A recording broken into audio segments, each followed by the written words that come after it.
Lonjakan harga cabai rutin terjadi setiap tahun, terutama pada musim hujan saat produksi petani menurun. Kondisi ini dikeluhkan masyarakat terlebih di tengah perekonomian yang masih lesu akibat pandemi COVID-19 dan harga kebutuhan turut melonjak.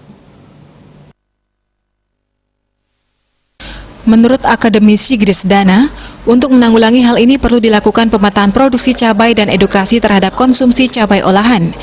Pemetaan produksi dimaksudkan adanya informasi tentang sentra-sentra produksi cabai, luas penanaman, jadwal tanam, jadwal panen, prediksi jumlah produksi, termasuk prediksi konsumsi selama 1 tahun yang dirinci setiap bulan. Pemetaan ini akan dapat memberikan informasi dan penyiapan langkah-langkah untuk mengendalikan dan mengatur produksi sesuai tingkat konsumsi di masyarakat.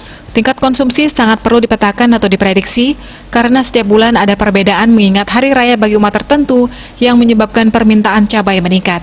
Penanaman di tingkat rumah tangga dapat memberikan jaminan adanya ketersediaan produksi cabai secara mikro yang akan turut berkontribusi terhadap pengendalian harga cabai yang meroket. Penggunaan cabai tidak segar agar dapat membantu stabilitas harga cabai karena cabai segar dalam jumlah besar dapat diolah menjadi serbuk. Serbuk ini dapat disimpan dan lebih tahan lama untuk digunakan pada beberapa bulan berikutnya. Dengan demikian, harga cabai dapat terkendali dan konsumen tidak menjerit. Hal senada diungkapkan Kepala Dinas Perdagangan dan Perindustrian Provinsi Bali, Iwan Jarte. Mengonsumsi cabai olahan belum fasih dilakukan masyarakat, padahal cabai olahan memiliki tingkat kepedasan yang sama dengan cabai segar.